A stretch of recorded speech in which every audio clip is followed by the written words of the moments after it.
हर मुसलमान की दिली तमन्ना होती है कि वो मक्का और मदीना का सफर करे, यानी कि हज पर जाए। जो लोग हज पर गए हैं अल्लाह उनके हज को कबूल फरमाए। लेकिन इससे पहले मैं आपको एक शेर सुनाना चाहूंगा। किसी ने कितनी खूबसूरत दो लाइन लिखी हैं जो सीधी दिल पर असर करती हैं। अल्लाह करे आपके दिल पर भी इन बातों का असर हो।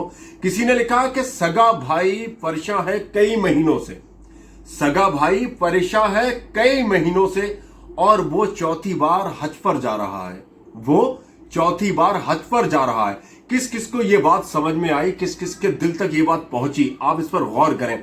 मैंने भी देखा, हम सब ने देखा है, अपने आसपास देखा है कि हमारे आसपास कोई शख्स ऐसा भी होता है जो बहुत परेशान है।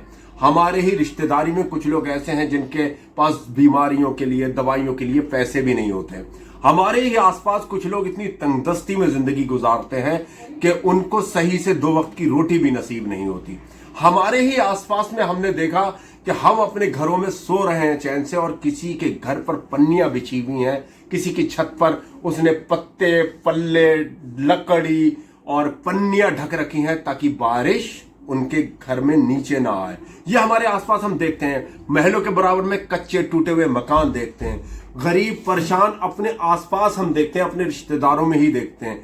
लेकिन चौथी बार हज पर चले गए। मेरी ऐसे लोगों से दरखास्त यह है कि अल्लाह ताला आपका हज कबूल करे। आप पर एक हज फर्ज है, और वो हज आप ऐसा करें अल्लाह ताला उस हज को कबूल करे, और उस हज से लौटने के बाद फिर आप अल्लाह की राह में अपनी जिंदगी को गुजारें।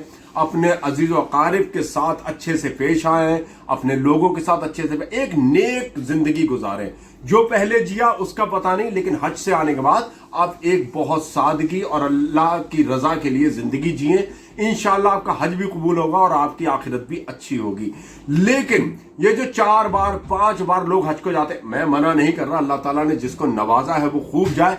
लेकिन उससे पहले आप ये देख लीजिए कि आपके अपने परेशान तो नहीं है, आपके पड़ोस में कोई बीमार, कोई तकलीफ में तो नहीं है, जिसकी सिर्फ इस वजह से दवाइयां और उस वजह से उसको इलाज नहीं मिल पा रहा है कि उसके पास पैसे नहीं है। अपने रिश्तेदार, अपने बहन भाइयों को एक बार जाकर देख लीजिए, कहीं ऐसा तो नहीं है कि वो खाने के लिए भी परेशान है और आप चौथी बार हज पर जा रहे हैं। बहुत सारे लोग ऐसे भी हैं कि जिनके ऊपर कर्जा होता है लेकिन वो हज को निकल जाते हैं।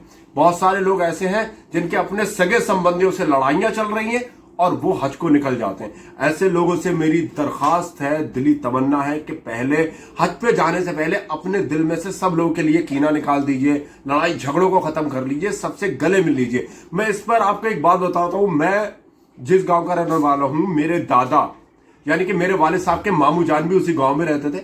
मेरे दादा ही हुए वो जब हज को जा रहे थे वो प्रधान थे। उनके एक दोस्त हैं हकीम जी, उन्होंने कहा कि जब मुजीब अहमद तुम हज को जा रहे हो तो ये ऐसा करो, प्रधानी का बस्ता वापस कर दो, प्रधानी छोड़ दो।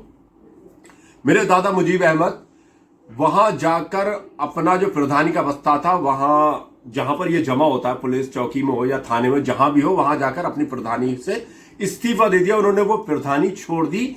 और जिन लोगों से इलेक्शन की वजह से उनकी 20-25 साल से बुराइयां थी, आपस में लड़ाइयां थी, या इलेक्शन की वजह से जो भी मनमुटाव थे, उन्होंने हर घर में जाकर अपनी उन जो भी मनमुटाव था उसको खत्म किया। लोगों से सबसे अच्छे से मिले, सलाम दुआ किया। उसके बाद हज के लिए वो रवाना हुए और हज से आने के बाद उनकी जिंदगी अल्लाह अल्लाह में ही गुजरी और फिर इस दुनिया फानी से वो रुखसत हो गए। मैंने उनका हज देखा था पहली बार कि जिन्होंने हज जाते वक्त सबसे अपने गिले शिकवे खत्म कर लिए थे।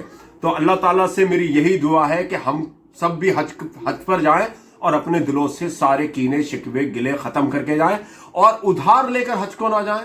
जो आपके ऊपर लोगों का पैसा है वो देकर जाएं, और जिनसे भी आपका लड़ाई झगड़ा है, ताल्लुकात खराब है, उनसे अपने ताल्लुकात सही करके जाएं।